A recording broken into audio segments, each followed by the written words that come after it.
Hi friends! A little bit ago I shared a story with you called The Berenstein Bears and the Really Big Pet Show, and I challenged you to draw a picture of your pets and maybe write a sentence or two about them. And if you didn't have a pet, I said maybe you could draw a picture of a pet you would like to have. Well, I wanted to share with you today some pets that we have here at our house. You can probably hear them in the background. We have some pet parakeets, just like in the story. Remember Honey Bear went to a pet shop and she got some birds? Well, we have two parakeets here at our house. Their names are Sunshine and Sapphire. Now, which one do you think is named Sunshine? Look at those two birds. If you guess the yellow one, you are right. That's Sunshine, and the blue one is Sapphire. And we love our parakeets. I love listening to them chirp and make noise throughout the day. But they're good at night. They're quiet at night. But these are my daughter Gwenna's pet parakeets, and she takes care of them. When you have a pet, there are things that you are responsible for. First of all, you have to make sure that they have food and water every day. So over here, we've got their parakeet food that they eat, and Gwenna makes sure that they have what they need.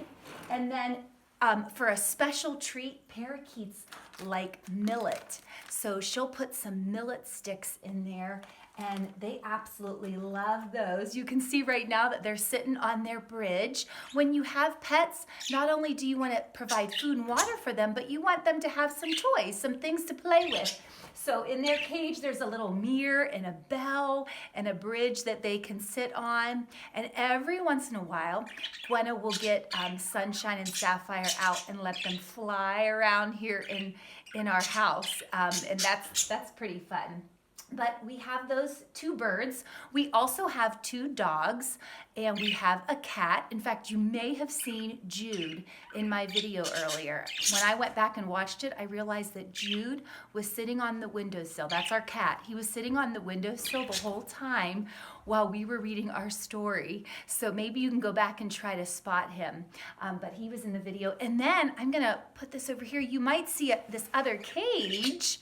We have a little hamster, and that belongs to Silas, and his hamster's name is Mrs. Fuzzbutton. Isn't that hilarious? Now, Mrs. Fuzzbutton is usually out at night, so she's probably sleeping right now, but in just a little bit, I'll maybe get in her cage and see if I can get her to wake up and say hi to you.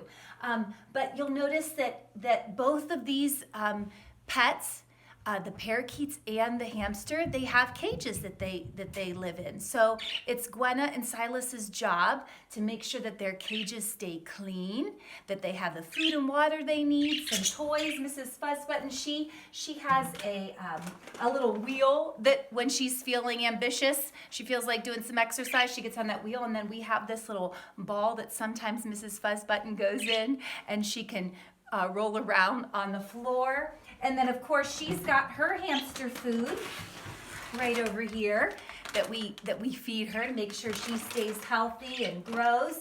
And then I want to show you up above here, you might have noticed the other day Silas and Gwenna were kind of bored, so they created a little maze for the hamster just out of an old shoebox and some toilet paper rolls. So I love when friends get creative and think of some cool ideas all on their own. Well, do you remember in the story, The Really Big Pet Show, how the Berenstein Bears took their animals to the pet show, and the judge was having a really hard time deciding because all the pets were so special and unique, so he gave a ribbon to each pet? Well, I thought it would be cool if you have pets at home, if you made some awards or some ribbons for your pets. I made some awards for ours. Let me get these down.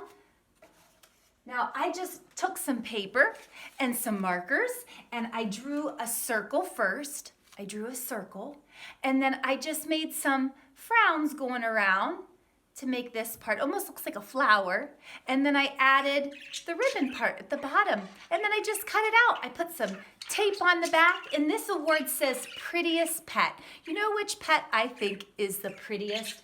is Sapphire. Sapphire is the blue parakeet, and that's my favorite color. It's like a periwinkle color. So I'm gonna stick this award on her cage that says prettiest pet. Now, I have another award that says bravest pet. Do you want to know which one of our pets is the bravest? I think it's Sunshine, the yellow parakeet, because she was the very first bird that when Gwenna tried to have her come out of her cage to fly, she did not hesitate and she came right out and she flew around in the house. So she is very brave. She wasn't afraid at all to try something new. So she's our bravest pet. And then I have one more award.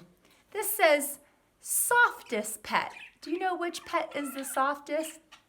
This is Fuzz Button. Yeah. Now, I told you she's hiding over here. I'm going to put this on her cage, and I'm going to see if I can't get her to move just a little bit so that you can see her. Okay, let me see. Now, if you have pets, I'm sure that when you're handling your pets, mom and dad want you to wash your hands with soap and water when you're all done, whether that's a cat or a dog or a hamster or a snake. I wonder if any of you have snakes at your house. But I'm just going to kind of move Mrs. Fuzz Button's home around a little bit. Ooh! Do you see her? Let me see if I can bring this in close so that you can see her. Here's Mrs. Fuzz Button. Say hi, Mrs. Fuzz Button. She wants to go back in her home. I don't think she likes that I moved it, so I'm gonna put it back. I'm sorry. You go back in your home. She likes to burrow down into all those wood chips that you see. Can you see her moving around in there? She is. And our birds, Sunshine and Sapphire, they're awfully noisy this morning. Well, my challenge for you today, aside from maybe drawing a picture of your pets and writing a sentence or two about them, is to make some awards for your pets. You come up with the award. Might be the softest pet or the bravest pet or prettiest pet like I have, but I bet you'll think of so many others. Maybe you have a dog that can do really cool tricks. Maybe you have a cat that's really lazy and your cat might get the laziest pet award. I don't know, but have fun today, maybe making some awards for your pets. Okay, I'll see you later. Bye.